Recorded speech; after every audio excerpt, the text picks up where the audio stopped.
விநாயகன் 24 மாண்புமிகு உறுப்பினர் சு ரவி, மாண்புமிகு வருவாய் மற்றும் பேரிடர் மேலாண்மை துறை அமைச்சர் அவர்கள். மாண்புமிகு பேரவைத் தலைவர் அவர்களே, அரக்கோணம் தாலுகா அலுவலகத்திற்கு புதிய கட்டடம் கட்டுவது தொடர்பான கருத்துரு எதுவும் அரசளவில் நிலுவையில் இல்லை. மேற்படி தாலுகா அலுவலகம் கட்டுவது தொடர்பாக உரிய மதிப்பீடு அறிக்கை பொதுப்பணித்துறையிலிருந்து பெறப்பட்டு கூடுதல் தலைமைச் செயலாளர் வருவாய் நிர்வாக ஆணையரிடமிருந்து கருத்துரு பெறும்போது நடவடிக்கை மேற்கொள்ளப்படும். மாண்புமிகு உறுப்பினர் ரவி.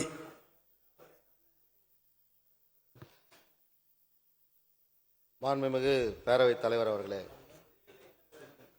முப்பிறவி கண்ட 3 முறை தொடர் முதலமைச்சர் புரட்சித் தலைவர் எம்ஜிஆர் அவர்களை வணங்கி 32 ஆண்டுகளுக்கு பிறகு தொடராட்சி தந்த புரட்சித் தலைவி அம்மா அவர்களையும் வணங்கி இன்றைக்கு திரும்பும் திசையெல்லாம் தமிழ்நாட்டு தாய்மார்கள் எல்லாம் பொங்கல் நாயகன் பொங்கல் நாயகன் என்று அழைக்கின்ற எதிர்க்கட்சியினுடைய தலைவர் எடப்பாடியார் அவர்களை வணங்கி, மாண்புமிகு பேரவைத் தலைவர் அவர்களே, அரக்கோணம் வட்டாட்சியர் அலுவலகத்திற்கு ஒரு புதிய கட்டடம் வேண்டும் என்று கேள்வி எழுப்பினேன். இந்த அரக்கோணம் தாலுகா அலுவலகத்திற்கு ஒரு வரலாற்று சிறப்பு உண்டு. 1917ஆம் ஆண்டு நீங்க மாண்புமிகு எதிர்க்கட்சி துணை குரலா நீங்க கேள்விக்குள்ள வாங்க, பெரிய வரலாறு வேண்டாம். நீங்க இடம் கொடுங்க, கட்டி தருவியலான்னு கேளுங்க. இல்ல இடம்லாம் இருக்கு, இடம்லாம் இருக்கா சொன்னதானங்க, கட்டி தர சொல்லுங்க, மறுபரிசீலனை பண்ண சொல்லுங்க. 1917ஆம் ஆண்டு பிரிட்டிஷ் அரசாங்கத்தால் 150 வருவாய் கிராமங்களை கொண்டு அந்த அலுவலகம் துவங்கப்பட்டது. இன்றைக்கு 100 ஆண்டை கடந்து இன்றைக்கு 108வது ஆண்டு இன்றைக்கு அந்த அலுவலகம் வீடு நடை போட்டுக் கொண்டிருக்கிறது. ஆனால் அங்கே அந்த அலுவலகம் இயங்குகிற கட்டிடம் 100 ஆண்டுகளை கடந்திருக்கிறது. அந்த அலுவலக கட்டிடத்திலே அடிப்படை வசதிகள் இல்லை. பொதுமக்கள், அரசு அலுவலர்கள், அங்கே இருக்கக்கூடிய குறிப்பாக பெண் பணியாளர்கள் எல்லாம் இன்றைக்கு மிகவும் சிரமப்படுகிறார்கள். ஆகவே ஒரு புதிய கட்டிடம் கட்டித்தர வேண்டும்.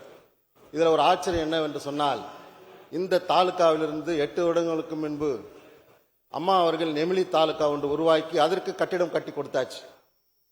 அதே போல ஒரு 4 வருடங்களுக்கு முன்பு அண்ணன் எடப்பாடியார் அவர்கள் அந்த தாலுகாவிலிருந்து ஒரு சோளிங்க தாலுகா உருவாக்கி அதற்கும் கட்டிடம் கட்டி கொடுத்தாச்சு. ராணிப்பேட்டை மாவட்டத்தில் இருக்கிற 6 தாலுகா அலுவலகத்திலே இன்றைக்கு 5 தாலுகா அலுவலகத்திற்கு புதிய கட்டிடம் கட்டி கொடுத்தாச்சு. ஆனால் ஒரே ஒரு அரக்கோணம் தாலுகாவுக்கு மட்டும்தான் புதிய கட்டிடம் கட்டித்தரவில்லை. இன்றைக்கு 100 ஆண்டை கடந்த ஒரு வரலாறு இருக்கிறது.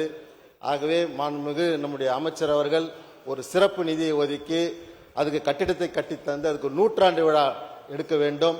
ஆகவே உடனடியாக இது அரக்கோணம் தொகுதி மக்களுடைய நீண்ட நாள் கோரிக்கை. மாண்புமிகு அமைச்சர் அவர்கள் அந்த கட்டிடத்தை கட்டித்தர வேண்டும் என்று உங்களை அன்போடு கேட்டுக்கொள்கிறேன். மாண்புமிகு அமைச்சர் தொடர்ந்து புறக்கணிக்கப்பட்டிருக்கு, பார்த்துக்கிடுங்க.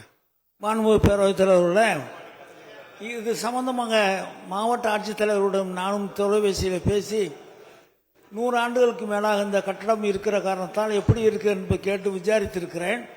அந்த கட்டடத்தில் நிறைய குறைபாடுகள் புரிந்திருக்கிறோம்.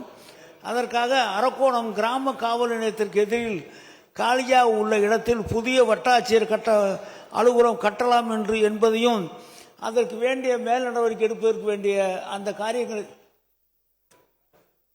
அதாவது தாலுகா காவல் நிலையத்துக்கு எதிர்த்தாப்புல இடம் இருக்கு, அந்த இடத்துல கட்டலாங்கிற மாதிரி ஒரு யோசனை இருக்குது. அதுக்கு வேண்டிய மேல் நடவடிக்கை எடுத்துக்கொண்டிருக்கிறோம். மாண்புமிகு உறுப்பினர் ரவி. தற்போது இருக்கக்கூடிய அந்த தாலுகா அலுவலகத்தை இடத்திலே போதுமான இடம் இருக்கிறது, அங்கேயே கட்டித்தர வேண்டும் என்று கேட்டுக்கொள்கின்றேன்.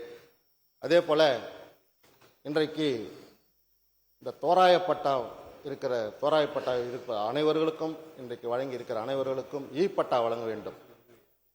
என்னவென்று சொன்னால், கிட்டத்தட்ட ஒரு 10-15 வருஷங்களுக்கு முன்பு பிற்படுத்தப்பட்ட மக்களுக்கும் தாழ்த்தப்பட்ட மக்களுக்கும் ஏழை எளிய மக்களுக்கு ஆதிராவிட நலத்துறை மூலமாகவும் பிற்படுத்தப்பட்ட நலத்துறை மூலமாகவும் தனியார் நிலத்தை கையகப்படுத்தி அவர்களுக்கு தோராய பட்டா வழங்கினார்கள். ஆனால் தோராய பட்டா வழங்கி அதை சில இடங்களிலே கிராம கணக்கிலே சேர்த்திருக்கிறார்கள், பல இடங்களிலே கிராம கணக்கில் சேர்க்கல.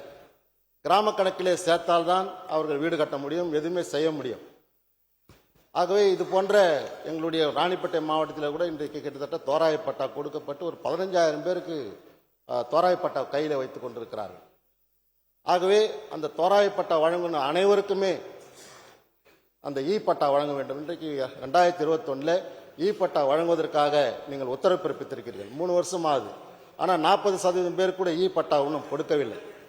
காரணம் என்னவென்று சொன்னால், மீதி இருப்பவர்களுக்கு கேட்டால் என்ன சொல்றாங்கன்னா, நீங்க கேள்வி புரிஞ்சுக்கிட்டாங்க. இருங்க, அந்த தோராய பட்டா கொடுத்திருக்க ஆன்லைன் பதிவுல கேட்டிருக்கீங்க. முக்கியமானதுங்க ஐயா, பதில் சொல்லிட்டு முக்கியமானது.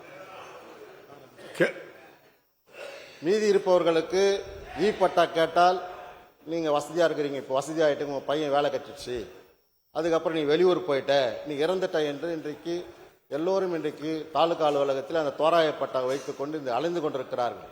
ஆகவே இந்த தோராயப்பட்டா வழங்கி அன்றைக்கு தகுதியுள்ள பயனாளிகளுக்கு தான் தோராயப்பட்டா வழங்கியிருக்கிறது.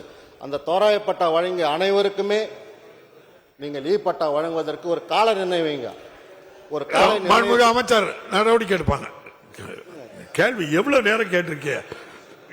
தோராய பட்டாவுக்கு இ பட்டா வேணுமா? அதான் கேள்வி. பதில் சொல்லுவாங்க பாருங்க. பதில் சொல்லு. மாண்புமிகு பேரவைத் தலைவர்களே, மாண்புமிகு உறுப்பினர் சொல்லியது போல எல்லா பகுதியிலும் இந்த தோராய பட்டா பிரச்சனை இருக்கிறது. மாண்பு முதலமைச்சருடைய கவனத்திற்கு கொண்டு போன பிறகு எல்லோருக்கும் இ பட்டா வழங்க வேண்டும் என்று எங்களுக்கு யோசனை சொல்லியிருக்கிறார்கள். இந்த ஆண்டு இந்த நடப்பு நிதியாண்டுக்கு மட்டும் 6,000 பட்டா வழங்க வேண்டும் என்று எங்களுக்கு மாண்பு முதலமைச்சர் உத்தரவிட்டிருக்கிறார்கள். அதில் இதெல்லாம் சேர்த்து நிச்சயமாக இ பட்டா எல்லாருக்கும் வழங்கப்படும். செய்திகளை உடனுக்குடனும் துல்லியமாகவும் தெரிந்து கொள்ள சப்ஸ்கிரைப் பண்ணுங்க.